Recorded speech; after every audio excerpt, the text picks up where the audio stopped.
Pernah nggak sih Anda lihat slip gaji terus mikir, gini-gini aja nih hidup. Gimana kalau kerja kantoran Anda yang sekarang itu justru bisa jadi fondasi buat jadi jutawan? Hari ini kita bakal bedah tuntas kerangka kerja super agresif dari Natalie Dawson dan kita lihat gimana dia mengubah sesuatu yang kelihatannya mustahil jadi kenyataan.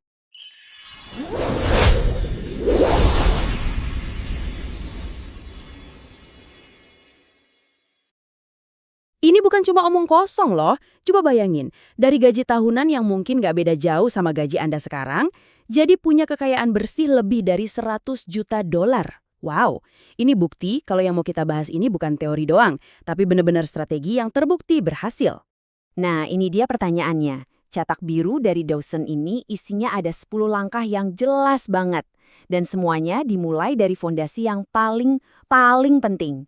Oke, mari kita mulai dari langkah pertama.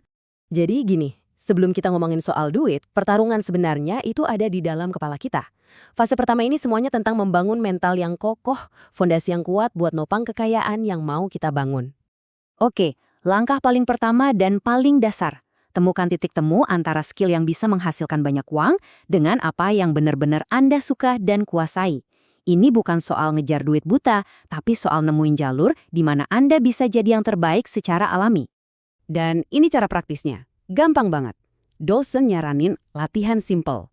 Bikin daftar profesi yang udah terbukti bisa bikin orang jadi jutawan. Terus, jujur sama diri sendiri.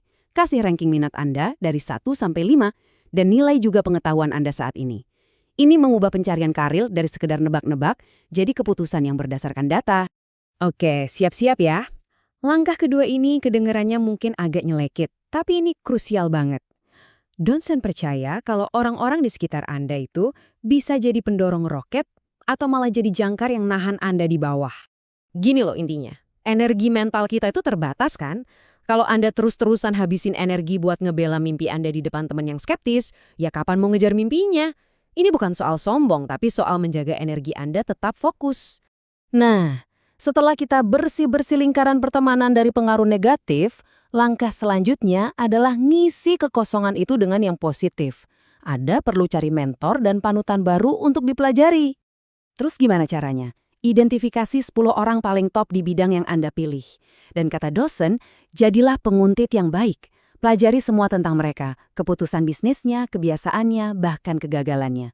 Terus, tanyain pertanyaan paling penting. Apa sih yang mereka tahu yang saya belum tahu? Oke, fondasi mental udah beres. Sekarang saatnya kita pindah gigi. Dari berpikir, jadi bertindak. Fase kedua ini adalah buku panduan Anda buat eksekusi nyata yang praktis. Langkah keempat adalah soal audit aset Anda yang paling berharga, waktu. Setiap menit yang Anda habiskan buat nonton Netflix atau scroll-scroll nggak jelas itu adalah waktu yang nggak Anda pakai buat jadi lebih kompeten. Ganti hiburan pasif dengan pembelajaran aktif, dengerin podcast di mobil, buku audio pas olahraga, atau baca artikel industri sebelum tidur. Nah, langkah kelima ini mungkin bakal bikin Anda kaget. Kita kan selalu diajarin buat menghindari utang ya, tapi dosen justru berpendapat sebaliknya. Anda harus berani investasi ke diri sendiri, bahkan kalau itu artinya harus pinjam uang. Ini contoh nyata dari hidup dia sendiri, $4.000 untuk kursus pemasaran pertamanya. Duit yang pada saat itu dia sama sekali nggak punya. Dan ya, pastilah rasa takut itu muncul. Gimana kalau ini nggak berhasil? Gimana kalau duitnya nggak balik? Keraguan-keraguan kayak gini tuh nyata banget dan bisa bikin kita lumpuh. Tapi, apa yang dia lakukan setelah itu jadi kuncinya. Dan disinilah pelajarannya, tekanan itu menciptakan pertumbuhan. Ketika Anda mempertaruhkan uang hasil jerih payah Anda jadi nggak punya pilihan lain selain memastikan investasi itu berhasil. Anda dipaksa buat belajar lebih cepat, kerja lebih keras, dan jadi versi diri Anda yang lebih baik. Nah, ini nyambung banget ke langkah ke-6 dan ke-7. Pertama, paksain diri buat ada di ruangan yang tepat. Datang ke acara-acara penting di industri Anda. Tapi jangan cuma datang sebagai penonton. Kasih diri Anda proyek 3 bulan sebelumnya buat ngerjain sesuatu yang berharga. Jadi pas Anda datang, Anda bukan cuma mau kenalan, tapi Anda datang buat nawarin nilai. Kita sekarang masuk ke fase terakhir. Ngebangun mesin finansial, disinilah semua kerja keras mental dan tindakan strategis Anda mulai diubah jadi uang dan momentum yang nggak bisa dihentikan. Langkah ke-8 adalah skill yang nggak bisa ditawar. Belajar menjual. Lupain deh stereotip sales mobil bekas. Menjual itu intinya adalah kemampuan buat ngertiin masalah orang lain dan nawarin solusi yang efektif. Entah itu ngejual produk, ide, atau bahkan ngejual diri Anda sendiri pas wawancara kerja. Dan langkah ke-9 ini menghilangkan semua misteri. Mencapai $1 juta itu bukan sihir, ini murni matematika. Ini semua tentang ngertiin angka-angka di balik tujuan besar Anda. Ini dia tujuan besarnya, $1 juta.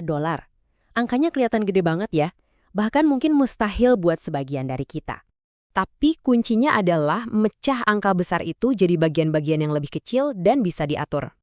Begitu dipecah, $1 juta itu berubah jadi sekitar $2.740 per hari. Tiba-tiba, gunung yang tadinya kelihatan mustahil didaki jadi serangkaian anak tangga harian. Sekarang, Anda punya target yang jelas buat dikejar setiap hari. Dan terakhir, langkah ke-10, jangan pernah merasa nyaman. Setiap hari lihat dua hal, realitas Anda saat ini di rekening bank dan potensi Anda yang ada di papan visi. Gunakan jarak di antara keduanya itu sebagai bahan bakar. Ingatkan diri Anda, dalam kata-kata Dawson, bahwa Anda masih bokek dibandingin potensi Anda. Biar apinya nggak pernah padam.